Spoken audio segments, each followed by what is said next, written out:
In this lecture, we'll be animating the arm with both the IK and the FK, and the point of this exercise is not to come up with an amazing animation, but it's just to show that FK is sometimes more useful in some situations than IK, and we should see that here. So here's where we got up to last time, and I want to give you the challenge of trying to animate these two arms as if the person's walking along and the arms are swinging by their sides. Pause the video and have a go at that. Okay, so to do this, I'll bring up the timeline.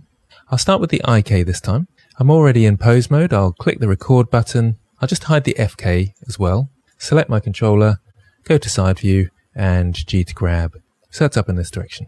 And then after 20 frames, we'll move it over to this way. And then I'll copy the keyframe from the beginning to the end and see how it looks. Change the end frame to 40 and press play. And it's a little bit awkward looking. So in the middle frame, about frame 10, we're going to have to G then Z and pull it down to somewhere like here. So it goes down, and then we need it in a similar position at frame 30. So I'll just duplicate the keyframe and see how it looks. It's not bad. It looks a little bit awkward though. The path it follows isn't particularly nice. I could go in and tidy this up, but again, it's not the point of this exercise. So let's try the FK instead. I'll jump into object mode, minimize the IK, open up the FK, and let's hide the IK for now as well, and select the FK rig. And here's an example of where X-ray mode is a little bit limited. I'm finding it a tiny bit difficult to select the rig. That's because I'm in X-ray mode rather than having the in-front option. It doesn't make too much difference if you're happy to stay in X-ray mode like this. Otherwise, remember you can go to the Object Data Properties. Under Viewport Display, make sure that the in-front is ticked, and then I can turn off X-ray mode and I can easily select my rig now. Let's go to frame 1, go to side view, into pose mode, select the top bone and R to rotate, into the middle, R to rotate, and then duplicate that keyframe to the end, and let's see what that looks like.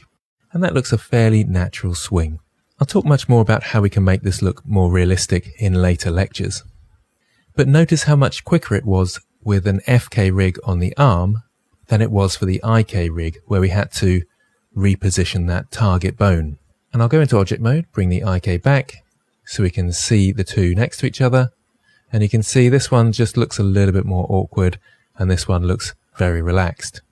And you can imagine if we wanted to adapt the swing, make it go up higher or lower or anything like that, it would be a lot more effort to change the IK rig. So for arms, it's often better to use FK for animating. The exception to this is if the character were leaning against the wall, or maybe doing a handstand. Anything where we want the hand to stay still, it's good to use IK and have the controller bone. But anything where the arm is free, that's where you want FK. And more clever humanoid rigs will allow you to actually switch between IK and FK whilst animating. So hopefully that task wasn't too challenging and you found it interesting and understand now the difference between IK and FK for arm rigs.